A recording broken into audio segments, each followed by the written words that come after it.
그래야 우리 함께 자리에서 일어나서 주일 예배를 하나님께 드리도록 하겠습니다. 같이 함께 기도하겠습니다. 이 시간에 우리 각자가 하나님 앞에 마음의 문을 열고 하나님 앞에 우리의 시선을 주목하면서 나아가길 원합니다. 이 시간 주님 주실 은혜를 사모하면서 같이 한번 기도하며 예배를 시작하도록 하겠습니다.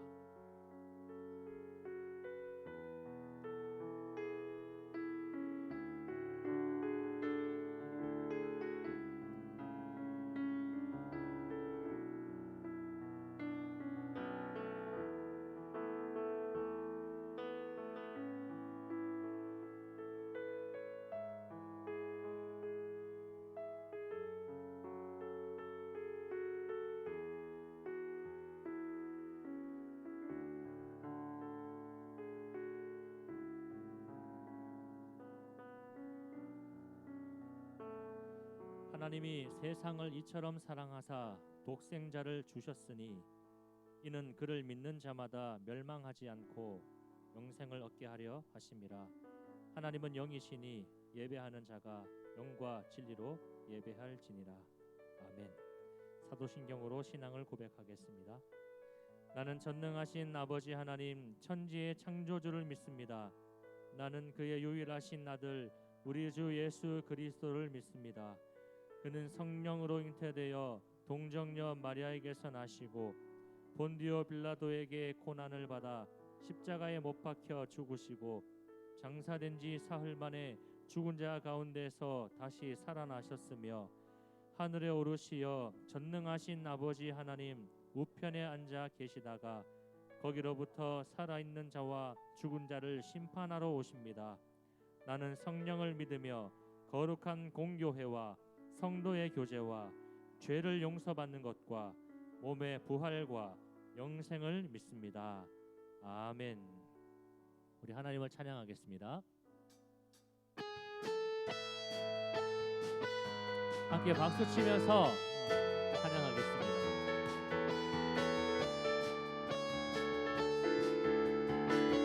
함께 찬양하세. 찬양하세. 찬양하세. 왕께 소리 높여 찬양 드리세. 찬양하세. 찬양하세. 찬양하세. 왕께 소리 높여 찬양 드리세. 한 번 더 찬양하세. 찬양하세. 찬양하세. 왕께 소리 높여 찬양 드리세. 찬양하세. 찬양하세. 찬양하세. 왕께 소리 높여 찬양 드리세. 찬양 받기에 합당하신 주님.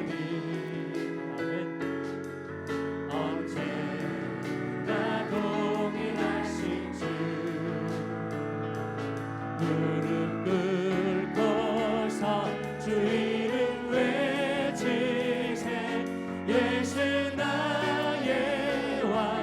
예수 나의 왕. 예수 나의 왕. 아멘. 찬양하세. 찬양하세. 찬양하세. 왕께 소리 높여 찬양 드리세. 힘차게 찬양하세. 찬양하세. 찬양하세. 왕께 소리 높여 찬양 드리세. 찬양 받기에 합당하신 주님. 언제나 동일하신 아멘. 무릎 꿇고서 주 이름 외치세. 예수 나의 왕. 예수 나의 왕. 예수 나의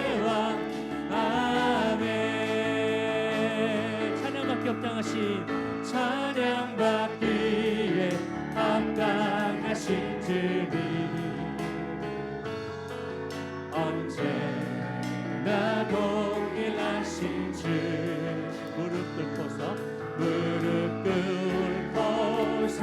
주 이름 외치세 예수 나의 왕 예수 나의 왕 예수 나의 왕 한 번 더 무릎 꿇고서 주 이름 외치세 예수 나의 왕 예수 나의 왕 예수 나의 왕 아멘 주님은 아시네 주 사랑하는 나 이전보다 더 주님 알기 원해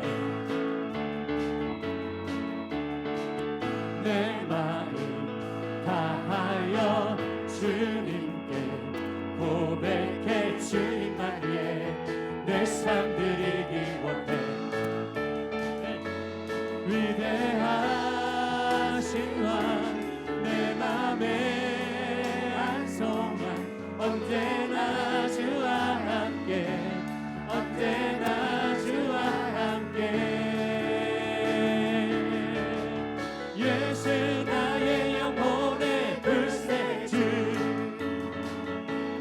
영원 무궁히 주님만을 나 찬양하리 한 번 더 예수 나의 영혼의 불새주 영원 무궁히 주님만을 나 찬양하리 한 번 더 찬양합시다 주님은 아시네 주 사랑하는 맘 이전보다 더 주님 알기 원해 내 마음을 다하여 주님께 고백해 주님만 위해 내 삶 드리기 원해 위대하신 왕 내 맘에 안소만 언제나 주와 함께 언제나 주와 함께 예수 나의 영혼의 불새주 영원 무궁히 주님만을 나 찬양하리 한 번 더 우리의 믿음의 고백으로 예수 나의 영혼의 불새주 영원 무궁히 주님만을 나 찬양하리 한 번 더 위대하신 왕 내 맘에 안소만 언제나 주와 함께 언제나 주와 위대하신 왕 내 맘에 안소만 언제나 주와 함께 언제나 주와 함께 예수 나의 영혼의 불새주 영원 무궁히 주님만을 찬양하리 마지막 한 번 더 예수 나의 영혼의 불새주 영원 무궁히 주님만을 찬양하리 영원 무궁히 주님만을 영원 무궁히 주님만을 한 번 더 영원 무궁히 주님만을 영원 무궁히 주님만을 나 찬양하리 할렐루야 아멘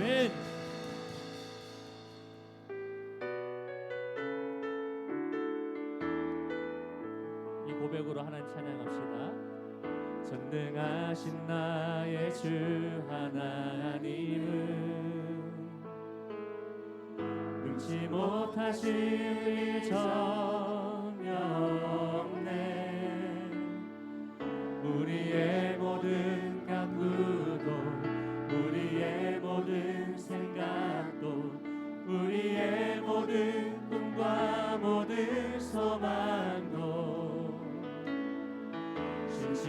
전능하신 나의 주 하나님은 우리의 모든 괴로움 바꿀 수 있네. 불가능한 일 행하시고 죽은 자를 일으키시니 그를 이길 자 아무도 없네. 주의 말씀을 의지하여 깊은 곳에 금을 던져 오늘 그가 놀라운 일을 이루시는 것 보라. 주의 말씀을 의지하여 믿음으로 금을 던져 믿는 자에게 놓지 못하겠네. 전능하신 나의 주 하나님은 능치 못하실 일 없네. 능치 못하실 일 전혀 없네. 우리의 모든 강구도 우리의 모든 생각도 우리의 모든 꿈과 모든 소망도 신실하신 나의 주 하나님은 우리의 모든 괴로움 바꿀 수 있네. 불가능한 일 행하시고 죽은 자를 일으키시니 그를 이길 자 아무도 없네. 주의 말씀을 의지하여 깊은 곳에 금을 던져 오늘 그가 놀라운 일을 이루시는 것 보라. 주의 말씀을 의지하여 믿음으로 금을 던져 믿는 자에게 능치 못하는 믿음으로 고백합시다. 주의 말씀을 의지하여 주의 말씀을 의지하여 깊은 곳에 금을 던져 오늘 그가 놀라운 일을 이루시는 것 보라. 주의 말씀을 의지하여 믿음으로 금을 던져 믿는 자에게 능치 못하겠네. 나의 믿음 주께 있네. 십자가 능력인 내 영광 되었네. 주께서 우리를 승리케 하셨네. 나의 능력 나의 소망 주께 우리 목소리 높여 찬양합시다. 나의 믿음 주께 있네. 십자가 능력이 내 영광 되었네. 주께서 우리를 승리케 하셨네. 나의 능력 나의 소망 주께 있네. 오직 예수 오직 예수 나의 믿음 십자가 능력 속에 빛나는 영광 내 모든 승리로 주님께 영광을 나의 능력 나의 소망 주께 있네. 한 번 더 나의 믿음 나의 믿음 주께 있네. 십자가 능력이 내 영광 되었네. 주께서 우리를 승리케 하셨네. 나의 능력 나의 소망 주께 우리 마지막으로 오직 예수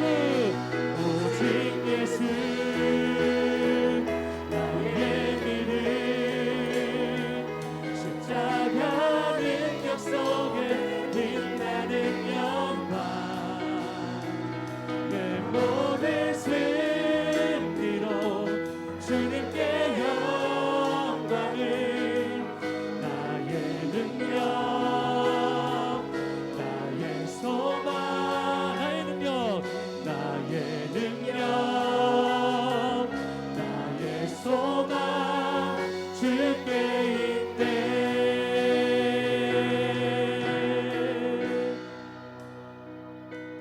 같이 한번 기도합시다. 이 시간에 우리가 방금 고백한 것처럼 나의 능력이, 나의 소망이 오직 주님께 있음을 믿습니다. 십자가 그 능력이 나의 영광이 되고 또 그 십자가 능력 속에 빛나는 영광으로 우리의 삶을 주님께서 끌어 주실 줄을 믿습니다. 우리 그 주님의 십자가 은총을 다시 한번 우리 입술로 고백하면서 주님께 감사하고 이 시간 다시 한번 그 보혈의 능력으로 우리를 깨끗하게 청결하게 씻어 주시고 하나님의 온전한 자녀로 이 시간 세워 주셔서 하나님의 신실한 예배자로 예배할 수 있게 해달라고 이 시간 간절한 마음으로 주여 한번 부르짖고 기도하겠습니다. 주여,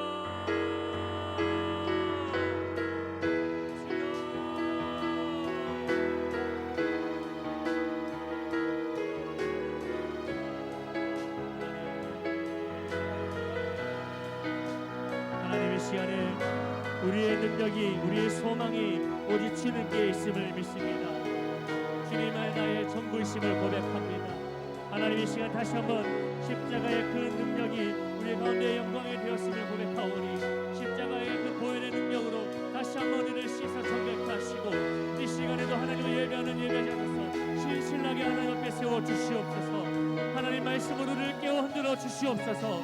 하나님 말씀을 들을 길을 우리에게 허락하여 주시고 하나님의 말씀을 담을 마음을 우리에게 허락하여 주시고 하나님의 말씀을 가지고 행함 있는 믿음으로 살아갈 수 있는 능력을 우리에게 베풀어 주시옵소서. 하나님 이 시간에 우리 주의 능력이 이것을 가득하길 원하고 주의 임재의 영광이 가득하길 원합니다. 주님 인자하여 주시옵소서. 주님 함께하여 주시옵소서. 하나님 은혜 베풀어 주시옵소서. 오직 우리의 모든 시선을 주님께 드리며 나아갑니다. 이 시간 하늘의 문을 여시고 이 시간 하나님의 은혜의 담비를 내려 주시옵소서. 다시 한번 우리의 영혼을 살리는 생명의 말씀으로 우리를 먹여 주시옵소서. 할렐루야. 하나님께서 역사하시옵소서. 하나님 이 시간 역사하여 주시옵소서. 하나님 주시옵소서. 하나님 임하여 주시옵소서.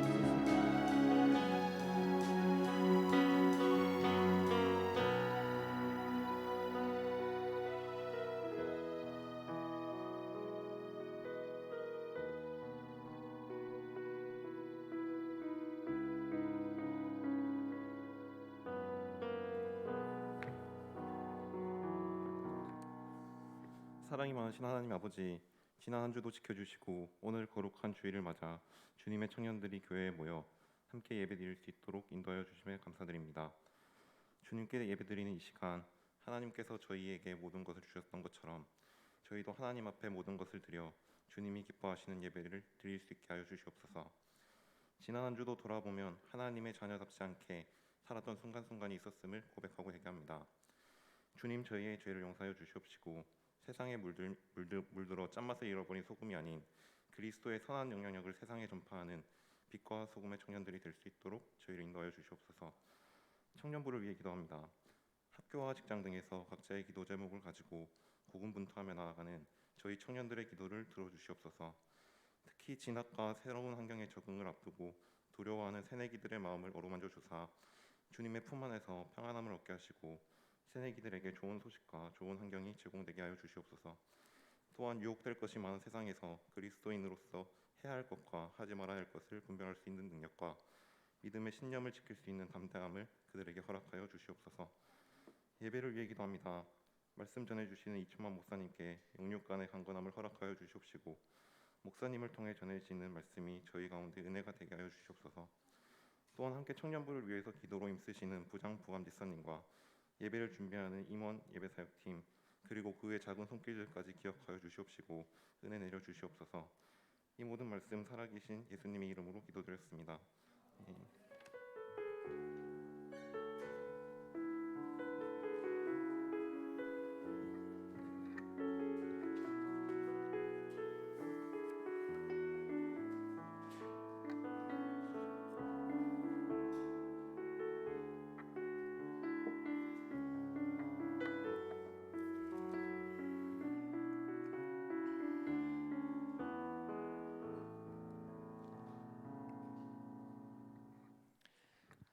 하나님의 말씀은 요한복음 2장 1절에서 11절입니다. 신약 144페이지에 있습니다. 1절에서 11절 한 절씩 교독해서 말씀을 읽습니다. 사흘째 되던 날 갈릴리 가나에 혼례가 있어 예수의 어머니도 거기 계시고 포도주가 떨어진지라 예수의 어머니가 예수에게 이르되 저들에게 포도주가 없다 하니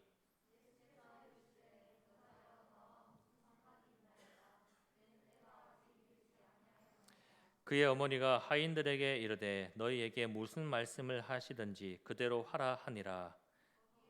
유인의 청결 예식을 따라 두세 통 드는 돌 항아리 6이 놓였는지라. 예수께서 그들에게 이르시되 항아리에 물을 채우라 하신즉 아귀까지 채우니 이제는 떠서 연회장에게 갖다 주라 하시매 갖다 주었더니 연회장은 물로 된 포도주를 맛보고도 어디에서 났는지 알지 못하되 물 떠온 하인들은 알더라. 연회장이 신랑을 불러 사람마다 먼저 좋은 포도주를 내고 취한 후에 낮은 것을 내거늘 그대는 지금까지 좋은 포도주를 두었도다. 같이 읽습니다. 예수께서 이 첫 표적을 갈릴리 가나에서 행하여 그의 영광을 나타내심에 제자들이 그를 믿으니라. 아멘. 성경에 보면 예수님을 통해서 많은 이적과 표적이 나타난 것을 볼 수가 있습니다. 각종 병든 사람들, 또 귀신 들린 사람들, 간질하는 사람들, 중풍병자들이 예수님의 말씀 한마디에 고침을 받고 또 심지어는 예수님의 그 옷자락만 만져도 그 병이 깨끗하게 낫는 이런 놀라운 이적들이 나타났는가 하면 또 오늘 본문의 사건처럼 혼인잔치에 포도주가 떨어져서 사람들이 고민하고 있을 때 예수님이 물로 포도주를 만드는 이런 표적도 나타났습니다. 이렇게 예수님은 이적과 표적의 중심이셨고 또 사람들은 그것에 열광을 했습니다. 그런데 한 가지 주목할 점은 예수님을 통해서 나타나는 이 이적과 표적이 그냥 같은 의미로 같은 단어로 사용되는 것 같지만 이 요한복음에서는 이적과 표적의 그 의미를 뚜렷하게 서로 구분짓고 있다라는 점입니다. 이적과 표적의 차이점은 이렇습니다. 이적은 말 그대로 죽은 사람이 살아나고 병든 사람이 나음을 받고 눈먼 사람이 눈을 뜨는 신비로운 사건을 이적이다 그렇게 표현합니다. 반면에 표적은 계시의 개념으로 이해해 볼 수가 있습니다. 계시는 드러내고 나타내는 것, 이것이 바로 계시 아닙니까? 즉 어떤 신비로운 한 사건이 예수님이 누구신가를 드러내려는 계시의 목적으로 나타나는 것, 이것이 바로 표적이라고 표현합니다. 그런 의미에서 오늘 본문에 이 물이 포도주가 되어진 이 사건은 단지 맹물이 포도주로 변했다, 놀랐다, 신비하다라고 하는 이적을 뛰어넘어서 이 사건은 예수님이 누구신가를 드러내는 표적의 성격을 띠고 있다라는 겁니다. 그래서 오늘 11절 말씀에 보면 여러분이 읽었잖아요. 예수께서 이 첫 무엇을 표적을 갈릴리 가나에서 행하여 그 영광을 나타내심에 제자들이 그를 믿으니라. 그렇게 한마디로 이 사건을 설명하고 있습니다. 이 물로 포도주 만든 사건은 이제 단순한 이적의 차원을 넘어서 예수님이 누구신가를 드러내는 표적입니다. 그러면 오늘의 이 본문 사건을 조금 더 구체적으로 한번 살펴보고자 합니다. 오늘 먼저 1절 말씀에 보면 시작이 이렇게 합니다. 사흘째 되던 날, 그렇게 말씀이 시작됩니다. 이 사흘이라고 하는 것은 여러분 날짜 개념으로 며칠일까요? 3일째입니다. 그렇죠? 보통 하루, 이틀, 사흘, 나흘, 닷새, 엿새 이렇게 쭉 나가잖아요. 사흘째라는 말은 3일째라는 말입니다. 이 사흘이라는 단어는 사실 우리에게 참 익숙한 단어이기도 합니다. 왜냐하면 예수님이 십자가에 죽으시고 며칠 만에, 사흘 만에 다시 살아 부활하셨기 때문입니다. 그래서 우리가 주기도문을 아까 주기도문을 외울 때에도 보통 장사된 사흘 만에 죽은 자 가운데서 다시 살아나셨다, 그렇게 고백을 하지요. 오늘 본문에 물이 포도주로 변한 사건, 이것도 사흘째 되는 날 일어났습니다. 이 사흘이라는 시점, 사흘째에 대한 어떤 기대감이 이 말씀을 좀 더 주목하게 만든다라고 볼 수가 있습니다. 이 본문을 계속해서 보면 사흘째 되는 날 갈릴리 가나에 혼례가 있어 예수의 어머니도 계시고 예수와 그 제자들도 혼례의 청함을 받았다라고 했습니다. 예수님의 어머니와 그리고 예수님과 또 그리고 예수님의 제자들이 가나에서 열리는 한 혼인식에, 혼인 잔치에 함께 초대를 받아서 함께 있는 장면입니다. 이 당시에 이 유대 사회의 결혼식은요, 친족을 비롯해서 온 마을 사람들이 함께 어울리는 아주 중요한 자리입니다. 이 관계적인 측면에서 혹 초대할 사람을 빠뜨린다거나 아니면 초대를 받았는데도 그 초대에 응하지 않는다는 것은 참 용납이 안 되는 그런 자리입니다. 그래서 이 혼례의 자리는 참 중요합니다.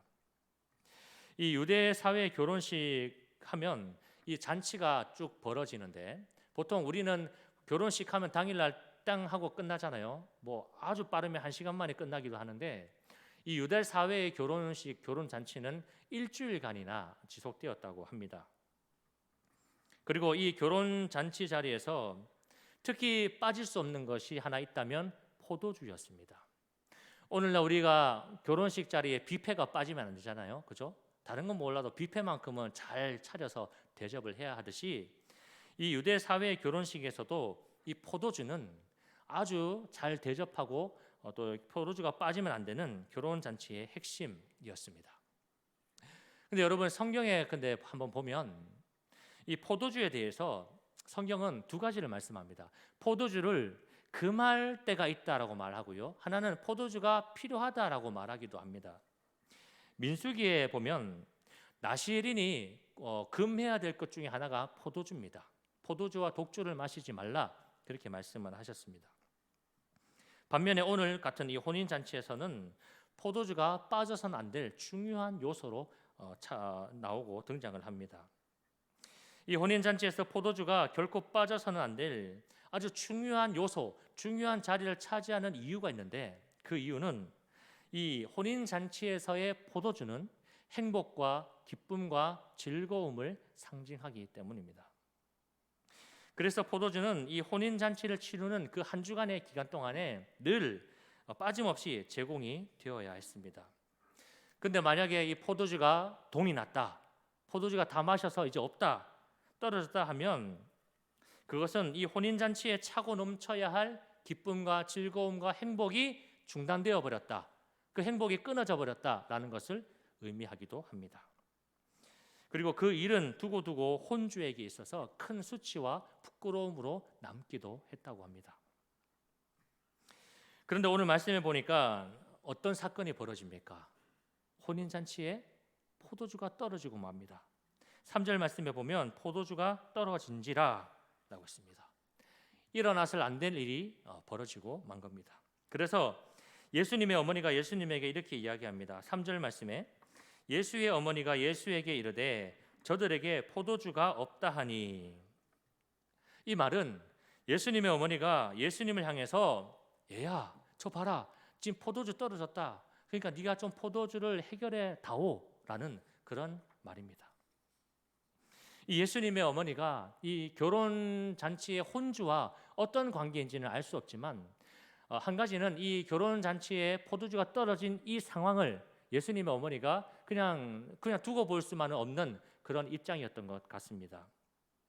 그래서 아들 예수에게 이 엄청난 사태를 빨리 수습하고 해결해 주기를 바라는 마음으로 이야기를 한 것입니다.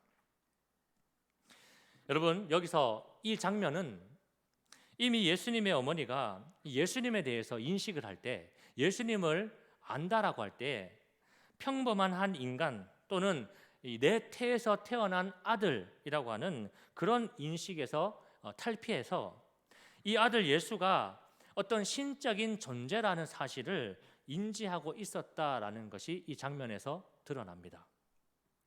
당시에 다른 사람들은 거기까지 미치지 못했습니다. 다른 사람들은 몰랐지만 예수님의 어머니는 아들 예수를 이미 뱃속에 잉태한 그 순간부터 처녀였던 자신의 몸에 생명이 잉태되고 심지어 하늘의 천사가 갑자기 나타나서 아들을 낳을 겁니다 라고 수태고지를 하고, 또 아들을 낳았더니 하늘의 별과 또 목동들과 각국의 박사들이 막 찾아와서 이 아들 예수에게 경배하는 이 모든 모습과 과정들을 보면서 이 아들 예수가 분명히 특별하다, 혹시나 특별한 선지자는 아닐까, 또는 어떤 신적인 존재가 아닐까라는 사실을 정확하게는 아니더라도 어느 선까지는 인지를 하고 있었다라는 겁니다.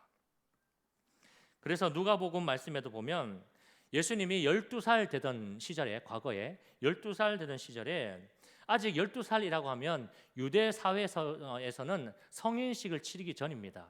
유대 사회는 남자가 13살이면 성인식을 치르고 성인으로 인정받아서 회당에도 출입하고 여러 가지 어른으로서의 자격을 갖추게 되어지는데, 이 성경의 누가복음 말씀에 예수께서 12살 시절에 라는 말은 아직 어린 아이 시절이다라는 것을 부각시키는 거죠.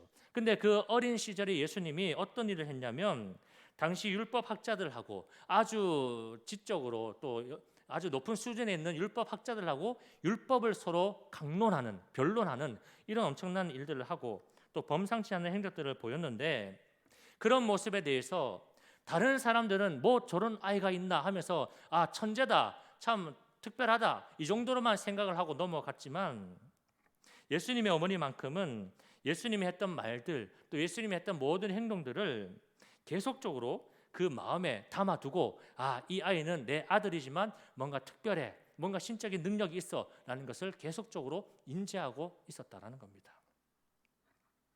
그래서 예수님에 대한 특별함을 예수님의 어머니는 출산 때부터 해서 지금까지 계속적으로 인지를 하고 있었다라는 말입니다. 때문에 오늘 이 포도주가 떨어진 이 다급한 상황에서 예수님의 어머니는 그 다른 사람을 찾는 것이 아니라 가장 먼저 아들 예수를 불러서 도와달라, 그렇게 말을 한 것이죠. 그런데 예수님의 이 어머니의 요청을 받은 예수님, 어떤 반응을 보이고 있습니까? 오늘 4절 말씀에 보니까 예수께서 이르시되 여자여 나와 무슨 상관이 있나이까, 내 때가 아직 이르지 아니하였나이다 라고 했습니다.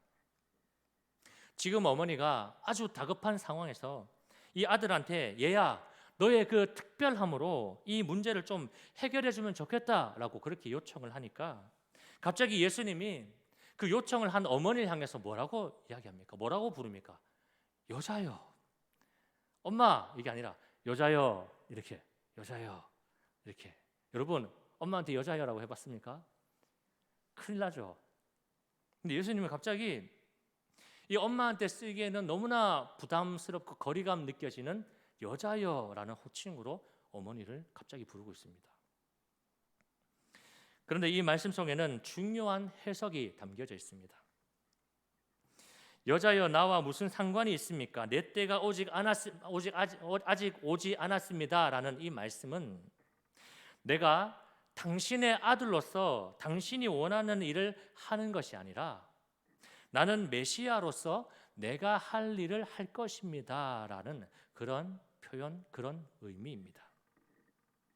지금 예수님의 어머니는 그 아들이 가진 남다름으로, 특별함으로 이 자신의 문제를, 지금의 이 상황의 문제를 해결해 주기 원했지만, 예수님은 이 땅에 죄를 사하고 자기 백성을 구원하기 위한 메시아, 구세주로 오셨기 때문에 그 사명에 대한 분명한 인식을 가지고 그 어머니와 선을 긋고 있는 겁니다. 즉 어머니가 지금 나에 대해서 뭔가 좀 착각을 하고 계신 것 같은데, 내가 온 목적과 내가 할 일은 이런 것이 아닙니다 라는 뜻입니다.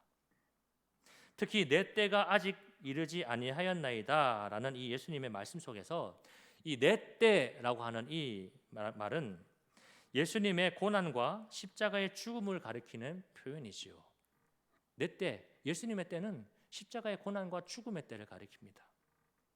오로지 예수님의 때와 예수님의 할 일은 십자가의 고난과 죽음을 통해서 모든 죄를 사하고 또 구원하는 메시아 사명이라는 것을 이 말씀을 통해서 분명하게 명시하는 것입니다. 그러면 우리가 한번 이 말씀을 이렇게 우리에게 적용해 볼 수가 있습니다. 여러분 예수님을 다 믿으시지요? 예수님을 믿는데 예수님을 어떻게 인식하고 어떻게 믿고 계십니까? 내가 믿는 예수님은 다른 우상이나 미신과는 다른 참 신이신 예수님을 믿습니다. 그리고 그분은 나의 주님이시지요.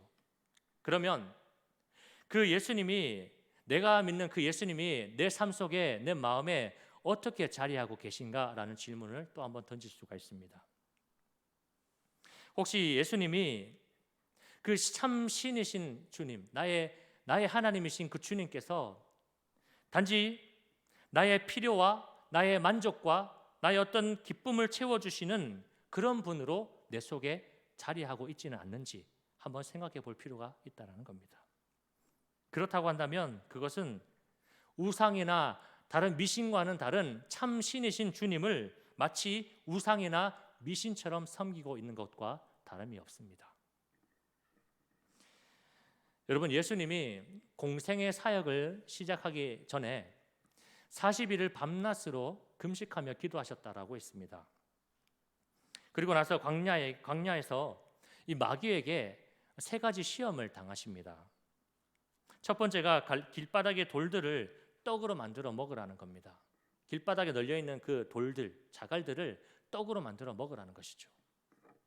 사실 예수님은 40일이라고 한 달도 넘는 기간 동안을 밤낮으로 기도하셨는데 그것도 금식하며 기도하셨기 때문에 여러분 금식기도 해보셨습니까? 3일, 일주일, 한 달 해보셨습니까? 하루만 하더라도 허기가 지고 힘들어서 목소리조차 나오지 않지 않습니까? 근데 40일을 밤낮으로 금식기도 했다 하면 예수님의 상태가 배가 고프겠습니까? 안 고프겠습니까? 무지하게 고프겠죠.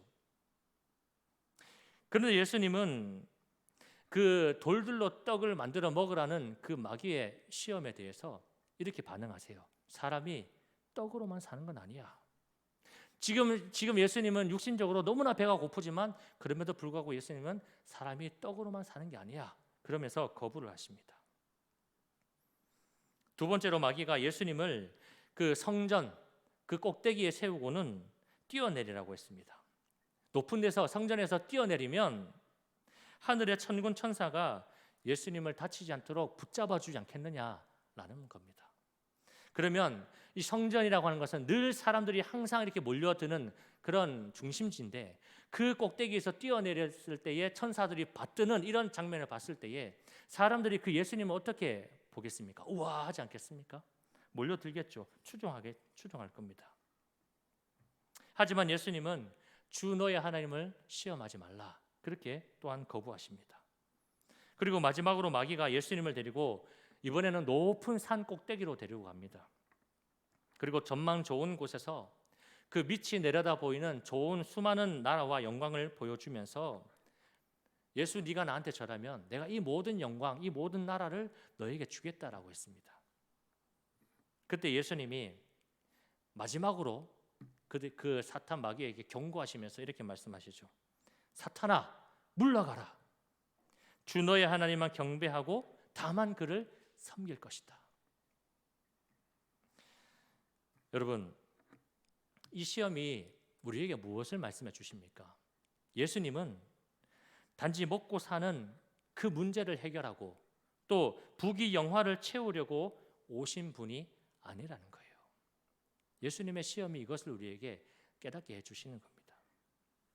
오늘 우리가 예수님을 믿는 목적도 마찬가지입니다. 참 신이신 예수님이 성육신하여 이 땅에 오신 이유는 물론 여러분 그것도 맞습니다. 병든 사람 낫게 하고요. 또 가난한 사람들을 부요하게 하고 눈먼 사람들을 다시 보게 하는 이러한 사역들도 물론 예수님이 하셨습니다. 하지만 단지 그것이 목적이 아니라 궁극적으로는 메시아이신 예수님을 구주로 믿고 죄에서 구원받아서 영생을 얻게 하려 하심입니다. 그래서 마태복음 9장 말씀에 보면요, 예수님이 한 중풍병자를 낫게 해주시는데 그 병들린 사람의 평생 소원인 그 중풍병에서 깨끗하게 나음을 받게 하신 후에 그 사람을 향해서 예수님이 이렇게 말씀하세요. 네가 죄에서 사함을 받았다. 여러분, 나의 예수님이 나의 문제를 해결해 주고 또 나를 어떤 것으로부터 구제해 주는 그런 분을 넘어서서 나의 구세주가 되시기를 바랍니다. 예수님을 단지 구제해 주는 분으로 그 수준에서 믿지 말고 나의 구세주로 믿으며 살아가시기를 바랍니다. 이어서 7절 말씀에 보면 예수께서 그들에게 이르시되 항아리에 물을 채우라 하신즉 아기까지 채우니라고 했습니다. 앞서 예수님이 그 어머니의 요청에 대해서 여자여 나는 그런 일을 하지 않습니다. 분명하게 거부하고 선을 그으셨습니다. 그런데 지금 그 다음 장면에 보면 예수님이 그 일을 하고 계세요. 그 물동이에 물을 채우고 있습니다. 포도주 만들 준비를 하고 계시는 거죠. 예수님이 나는 안 한다라고 하셨으면서 또 보면 그 일을 지금 하고 계시는 겁니다. 주목할 점은 왜 하시는가이죠. 예수님이 하실 때는 분명히 이유와 목적이 있습니다. 그 이유는 지금 당장 인간의 필요를 채우는데 그 인간의 필요를 넘어서서 하나님의 뜻을 그 가운데 이루시기 위해서라는 거죠. 지금 물을 채우는 이 항아리는 이 6절 말씀에 보면요 이렇게 표현합니다. 유대인의 정결 예식을 따라 두세 통 드는 돌 항아리, 그렇게 표현합니다. 여러분, 이 부분이 좀 잘 주목해야 됩니다. 유대인들의 생활 속에 보면 이 정결 예식이라는 것이 존재했습니다. 손과 발을 이렇게 물로 씻는 겁니다. 깨끗하게 물을 씻고 또 물을 몸에 탁탁 뿌려가지고 내 죄가 씻겨진다라고 하는 율법적인 인식을 가지고 있는 겁니다. 그래서 유대인들은 이 정결 예식을 상당히 그들의 삶 속에서 중요하게 여겼습니다. 그들은 밥 먹을 때 밥 먹기 전에 씻고요, 또 외출하고 난 뒤에도 씻고요. 근데 그들의 어떤 밥그릇이나 단지나 침상을 깨끗하게 씻고 항상 이렇게 물로 씻는 이것을 중요하게 여겼습니다. 이 모든 것에는 죄를 씻는다라는 것이 담겨져 있기 때문입니다. 오늘 말씀에도 보면 사람들이 이 혼인잔치에 참여하기 이전에 벌써 이 항아리에 담겨진 물로써 자기의 손과 발을 깨끗하게 씻는 이 정결 예식을 치른 후에 이 잔치에 참여하고 있는 것을 우리는 알 수가 있습니다. 그래서 지금 예수님이 물을 채우라 하고 하신 그 항아리의 정체는 이 정결 예식을 하면서 물을 다 사용하고 남겨졌 그 빈 항아리, 정결 예식 때 사용했던 물이 담겨졌던 그 항아리를 뜻합니다. 지금 거기에다가 예수님이 다시 물을 채우라 그렇게 하신 거죠. 그리고 그 항아리에 채워진 물을 연회장에게 갖다 줘라 그렇게 말씀을 하셨습니다. 이 장면에서 또 한 번 우리가 주목해야 할 중요한 의미가 있습니다. 사람들이 정결 예식을 할 때에 그 물로 이렇게 씻는데 물로 씻을 때 그것을 통해서 내 죄가 씻겨진다. 내가 이렇게 손과 발을 씻고 몸에 물을 뿌림으로써 내 죄가 씻겨진다라고 하는 율법적인 인식은 가지고 있었지만 실제로 그들이 물로 씻을 때에 그 물은 단지 외적으로 손과 발을 씻는 것에 지나지 않다라는 겁니다. 물로 씻는 것 가지고는 정말 그들이 원하는 그 죄가 씻겨지지는 않는다라는 것이죠. 그래서 예수님은 이 정결 예식을 위해 사용되었던 그 항아리의 물로 포도주를 만들어서 갖다 주라고 했습니다. 이 포도주는 예수님의 피를 상징하죠. 여러분, 지금 이 사람들은 혼인잔치라고 하는 그 대단한 즐거움과 행복에 참여하고 있습니다. 그런데 그 즐거움과 행복에 참여하면서도 여전히 이들은 죄를 고민하고 또 죄를 씻음받기 위해서 정결 예식을 빼먹지 않고 진행했어야 됐습니다. 문제는 그 정결 예식에도 불구하고 그들의 죄는 전혀 하나도 씻겨지지 못하고 여전히 그들은 죄에 묶여서 고통당하고 있다는 사실입니다. 겉으로는 보여지는 것은 이 혼인잔치의 기쁨과 즐거움에 참여하고 있지만 그 내면은, 그 속은 여전히 죄에 대해서 두려워하고 절망하고 고민하고 있더라는 거죠. 그래서 예수님은 그 불쌍한 인생들을 향해서 예수 그리스도의 피를 통해 그들이 죄를 씻음받고 죄를 해결받고 용서받는 이 죄에서의 자유를 가르쳐 주시기 위해서 예수님의 이 피를 상징하는 그 포도주를 그들에게 갖다 주라 하신 겁니다. 여러분 이해가 좀 가십니까? 말씀을 한번 정리해 드리겠습니다. 오늘 혼인잔치집에서 벌어진 이 사건의 핵심은요, 이 포도주가 떨어졌다. 그 기쁨과 즐거움의 혼인잔치라고 하는 그 엄청난 자리에서 중요한 포도주가 떨어졌다라고 하는 이것의 사건의 핵심이 있는 것이 아닙니다. 이 바닥나버린 포도주 때문에 혼인잔치의 즐거움이 사라질까라고 하는 이런 걱정이 아니라는 것입니다. 예수님께서 진단하신 지금 이 사건의 핵심은 혼인잔치의 그 즐거움에 참여하면서도 여전히 죄에 묶여서 죄가 주는 그 두려움과 고민과 절망에서 자유하지 못하는, 전혀 그것에서 자유하지 못하는 그들의 삶이라는 것입니다. 매사에 그들은 죄가 씻겨지길 바라는 그 마음으로 정결 예식을 해보지만 그럼에도 여전히 죄에서 자유를 누리지 못하는 그들의 삶, 여러분 그것이 얼마나 고달프고 또 얼마나 마음이 늘 불안하겠습니까? 늘 죄를 안고 사는 그 불안함.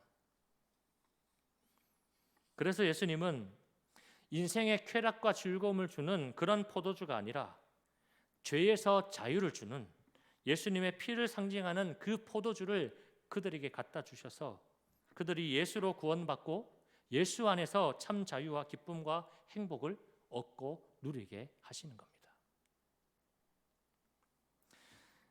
여러분 혼인잔치의 즐거움은요, 포도주가 바닥나면 그 자리도 끝나고 맙니다. 이 말은 세상이 주는 즐거움은 얼마 가지 못한다는 말입니다. 제가 어떤 여자 청년 자매의 간증을 좀 잠깐 들은 적이 있었는데 자신이 왕따도 당하고 음란물에도 중독되고 또 부모도 저주하면서 정말 인생의 가장 밑바닥을 살다가 어느 날 그 인생의 반전이 일어나서 어떤 유명인들과 또 부유한 친구들과 이렇게 어울리게 되어지고 또 그들과 파티도 매일같이 즐겁게 즐기게 되고 또 인기도 얻게 되고 정말 부족함 없이 가장 정점을 찍으며 살기도 했다라고 합니다. 그러니까 인생의 바닥도 경험하고 인생의 가장 정점도 경험했다라는 것이죠. 그런데 문제는 그것도 잠시라는 거예요. 가장 정점에 있어 봤지만 왠지 모를 마음의 공허함, 마음의 곤고, 그리고 깊은 어둠을 그 삶에서 느꼈다고 합니다. 세상이 채워주지 못하는 결핍에 매일같이 허덕이면서 그만 내 인생 끝낼까? 그런 고민도 수없이 했다고 합니다. 그런데 중요한 건 그 순간에 그러다가 예수님을 만나게 된 거죠. 예수님을 만나서 죄에서 자유함을 얻고 정말 세상에 줄 수 없는 평안과 즐거움과 만족을 얻고 누리게 되었다. 그런 간증이었습니다. 여러분, 우리는 예수 안에 누리는 이 죄에서의 자유가 정말 진짜입니다. 그리고 이것은 영원합니다. 때로는 여러분 친구들 만나서 술도 마셔보고 또 클럽도 가보고 음란물도 즐겨보고 또 세상에 좋아 보이고 혹하는 것들을 주목하고 또 쫓아가 보지만 예수님을 믿는 사람들은요, 그런 것 쫓아가더라도 돌고 돌아서 다시 우리 예수님 앞으로 불러오더라는 것이죠. 예수님이 다시 불러들이시고 그 삶을 이끌어 가신다라는 거예요. 왜냐하면 예수 안에 정말로 참 자유와 기쁨과 평안이 있기 때문이죠. 세상에 줄 수 없는 평안을 예수 안에서 주시기 때문입니다. 여러분, 예수밖에 없네라는 고백이 여러분의 고백이 될 수 있기를 바랍니다. 더불어 예수님을 단지 내 삶의 문제의 해결사로만, 또 내 고민의 상담자로만, 또 나를 구제해 주시는 분으로만 찾는 것, 이것을 이제는 넘어서서 나의 구세주로 믿고 그분을 따라가시기를 바랍니다. 그것이 우리의 살 길이고 또 거기에 참 기쁨과 만족이 있습니다. 우리 찬양하고 기도하겠습니다.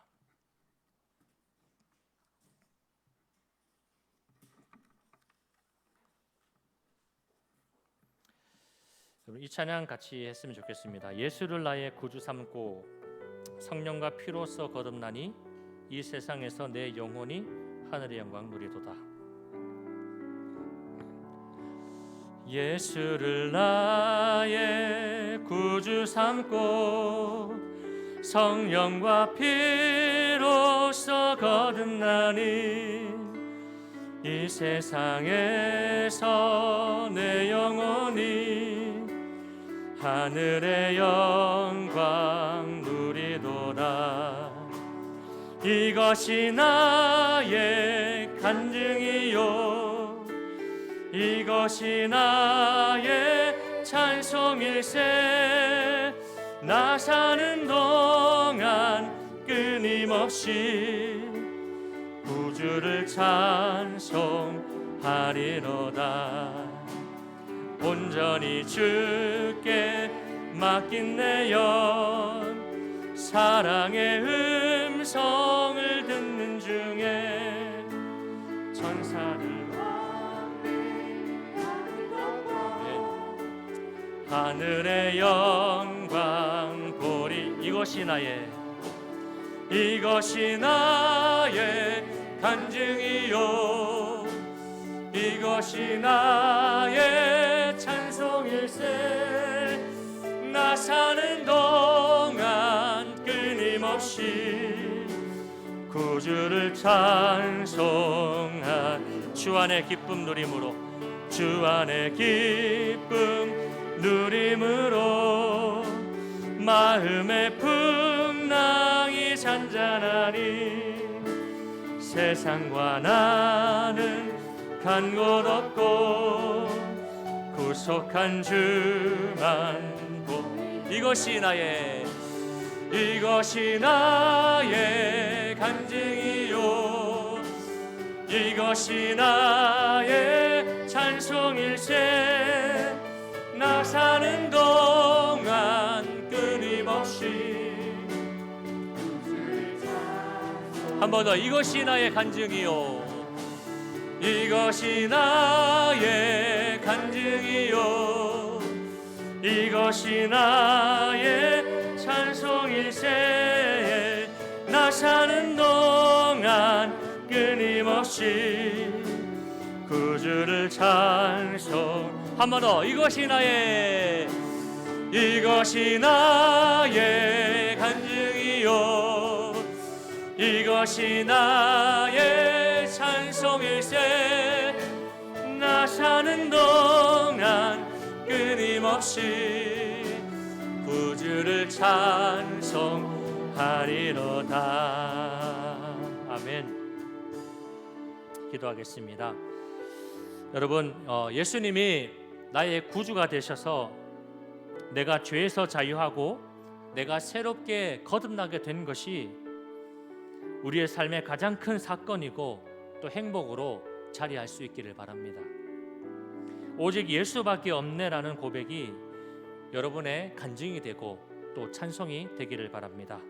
더불어서 모든 일상의 순간들 속에서 예수님을 주목하며 살아가고 또 내 삶 속에서 예수님이 드러나기를 늘 바라며 살아가시기를 바랍니다. 우리 이 믿음의 고백을 가지고 함께 기도하겠습니다. 하나님 감사합니다. 오늘도 하나님 우리를 주께서 부르시고 예배하게 하시고 주의 말씀을 듣게 하시니 감사합니다. 하나님 오직 예수 그리스도께서 우리의 구세주가 되셔서 내가 죄에서 자유하고 내가 새롭게 거듭난 새 사람이 되어진 것이 내 삶의 가장 큰 사건이고 또 행복임을 고백합니다. 이제는 썩어져가는 구습을 따르는 옛사람을 완전하게 벗어버린 자 되게 하시고 오직 하나님을 따라서 의와 진리와 거룩함을 따라 지음받은 새 사람을 입고, 전에는 우리가 어두움이었지만 이제는 주 안에서 빛이라 하신 그 주님의 명령을 힘입어서 우리 주 안에서 빛으로 살아가는 주의 청년들이 되게 하여 주시옵소서. 모든 일상의 순간들 속에서 오직 주만 바라보기를 원합니다. 모든 시선을 주님께 드리며 또 내 삶을 통해서 오직 예수님만이 드러나기를 간절히 원하오니 하나님 우리의 삶을 그렇게 만들어 가시고 이끌어 가시옵소서. 세상에 주는 잠깐의 기쁨과 쾌락은 말 그대로 잠깐이고 끝이 나기 마련이지만 예수 안에서 우리에게 주시는 죄 사함의 기쁨, 죄에서의 자유, 하늘의 평안은 영원함을 믿습니다. 주님이 주신 그 생명 가지고 우리가 영원히 살아가게 됨을 믿습니다. 그 구주를 나의 구주로 삼고 온전하게 살아갈 수 있게 하여 주시옵소서. 주님,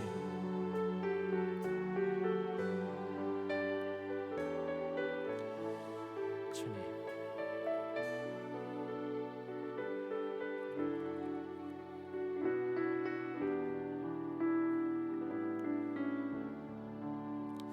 하나님, 세상이 갈수록 어두워져서 하나님을 찾는 사람들이 적어지고 많은 사람들이 자기 생각에 옳은 대로 살아가고 유혹과 미혹에 쉽게 반응하며 살아가고 있습니다.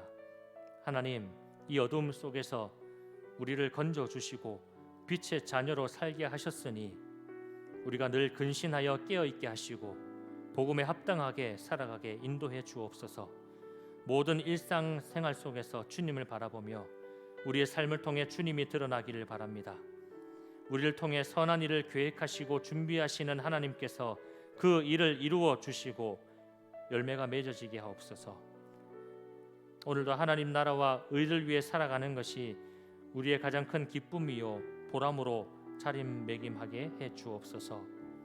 사랑하는 청년들, 각지에 흩어져 생활하는 중에 어려움이 없도록 지켜주시고 주의 지팡이와 막대기로 늘 안위해 주옵소서. 몸과 마음의 상처와 아픔으로 힘들어하는 청년들에게 위로자 되시며 피난처 되시는 하나님의 은총이 늘 머물게 하시고 새 기운으로 새 마음으로 회복되게 하옵소서. 장래와 진로를 위해서 기도하고 준비하는 청년들에게 기대와 소망으로 채워주시고 가장 좋은 것으로 가장 옳은 길로 인도해 주옵소서. 오늘도 하나님께 예물을 드려서 헌신을 표현합니다. 하나님이 받으시고 드려진 예물이 생명을 살리고 세상을 변화시키는 능력 있는 도구가 되게 하옵소서. 하나님, 이 한 주도 하나님의 선하심과 인자하심으로 우리를 둘러주시고 평안하고 강건하게 살아가게 하옵소서. 주 예수 그리스도의 은혜와 하나님의 사랑과 성령의 교통하심이 사랑하는 청년들과 함께 예배하는 모든 이들에게 영원히 함께 하시기를 축원합니다. 아멘.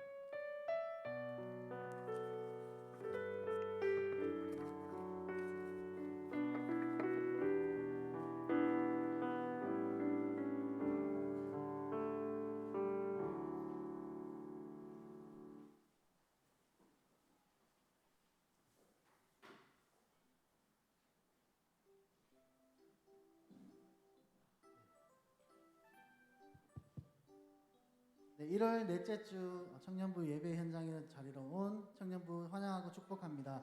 오늘 광고는 간단하게 두 가지 정도만 있을 것 같습니다. 새내기 교육이 우리 끝나고 우리 지난주처럼 어학미디어실에서 있을 예정이니까 오늘 새내기분 오신 9분 뒤쪽에 어학미디어실로 와주시면 감사하겠습니다.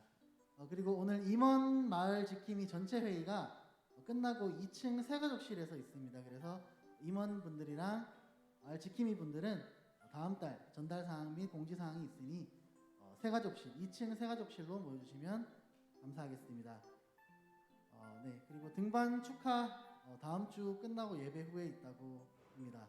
네, 오늘 광고는 간단하게 여기서 끝났습니다. 한 주간 더 승리하는 삶 되시고 다음 주에 뵙겠습니다. 수고하셨습니다.